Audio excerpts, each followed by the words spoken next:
Bonjour à tous, je me trouve à Paris en présence d'une très grande artiste, Elisa Tobati, bonjour. Bonjour. Donc on va reparler un petit peu de votre parcours, de votre carrière et de ce single qui vient de sortir et de votre prochain album. Donc on a pas mal de questions, discrètes, un peu moins discrètes, mais est-ce que vous nous promettez de répondre sans tabou? Ça va dépendre des questions. Ça va dépendre Je ne promets rien, moi. Il n'y a pas de piège en tout cas, ne vous inquiétez pas. Donc vous avez toujours senti que vous feriez une carrière dans le cinéma? Oui. En fait, j'ai toujours voulu être une artiste. J'ai toujours voulu jouer la comédie, chanter, m'exprimer à travers tous ces arts. Donc oui, d'aussi loin que je me souvienne, c'était ça que je voulais faire et rien d'autre. C'est votre rôle dans La Vérité si je mens qui vous a propulsé sur le devant de la scène. Quel était votre plus beau souvenir quand vous repensez à cette époque? Vous êtes nostalgique et... Le plus beau souvenir, c'est cette bande de copains. En fait, c'est agréable de tourner d'abord avec des très bons comédiens et l'ambiance était bonne et on rigolait sur le plateau. Et c'est vrai que moi, j'ai eu la chance d'avoir la crème de la crème parce que José Garcia, c'est quand même un être aussi exceptionnel que bon comédien. Donc, c'est ça, les bons souvenirs. Et puis de regarder comment ils travaillent et apprendre d'eux aussi. Vous avez gardé contact avec vos amis En fait, quand on se croise, on a toujours plaisir à se voir, mais vous savez, certains comédiens font 4-5 films par an, donc au bout de 20 ans de carrière, s'ils devaient garder contact avec tout le monde, ils passeraient juste leur temps à déjeuner et à dîner, ils feraient plus grand-chose d'autre. Est-ce que ça vous arrive qu'on vous appelle Shoshana dans la rue? De moins en moins, mais en tout cas, à la sortie du film, énormément. C'était Shoshana pour tout le monde, oui. C'était difficile de se détacher justement du caractère, du personnage de Shoshana? Ce qui est difficile, c'est que quand en fait le public et les professionnels ne vous connaissent qu'à travers un rôle, puisque c'était mon premier rôle, oui, c'est compliqué d'enlever l'étiquette. Et puis après, avec le temps et les autres personnages que j'ai interprétés, les disques et tout ça, c'est devenu ponctuel de temps en temps. Ça m'arrive de croiser quelqu'un qui dit Shoshana, mais pas si souvent que ça. Oui. Donc vous êtes fait une très bonne place au milieu du cinéma. Et après, la musique, pourquoi?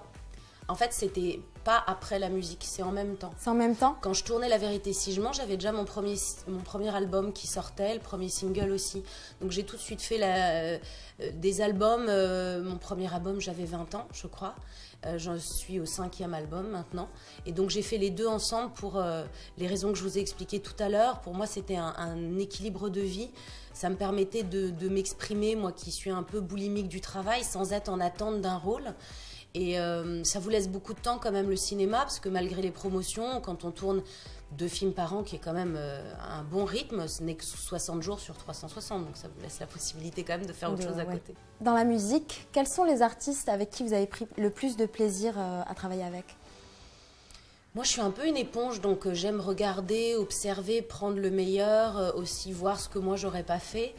Donc, toutes les expériences sont bonnes. Après, évidemment, Marc Lavoine qui m'a offert ses premières parties, Laurent Voulzy, Aznavour avec qui j'ai chanté à l'Opéra Garnier. Tous ces gens sont des moments de vie qui resteront gravés dans ma tête. C'est des rêves que j'ai vécu à travailler avec eux. Mais au-delà de ça, c'est surtout les anonymes qui m'ont appris beaucoup. C'est les gens qui sont derrière, qui fabriquent les albums, qui écrivent les textes, c'est tous ces gens-là. J'ai vu que votre prochain album va s'appeler Me and My Robot. Why?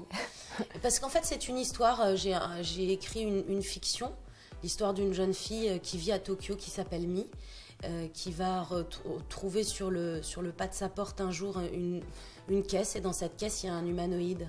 Et en fait, c'est à un moment donné de sa vie où elle croit plus trop en l'humanité, où elle est un peu en burn-out, et elle va tout quitter. Et elle va partir avec ce robot, elle va traverser le monde, traverser le désert, les océans, et elle va vivre une passion, exactement comme dans le clip, vivre une passion avec ce robot jusqu'à ce qu'il s'éteigne. Et donc du coup, le clip, c'est en fait un peu comme une bande-annonce de l'histoire de cet album. En fait, ça va être découpé en une dizaine de chansons, autant d'images. Je voulais mélanger l'image et la musique, puisque c'est mes deux vies. Et cette fiction, cette fille, est-ce que c'est vous? Oui, c'est moi et c'est d'autres en fait. Forcément, tout ce que j'écris et tout ce que je fais, ça part de choses personnelles. Mais après, ce qui m'intéressait aussi, c'est de pouvoir m'évader et fantasmer cette histoire et cette fille. Bon, moi, je vis pas à Tokyo, mais chaque chose dans cette histoire a une raison d'être là. Ça veut dire que vous aviez peut-être été déçu en l'humanité à un moment de votre vie?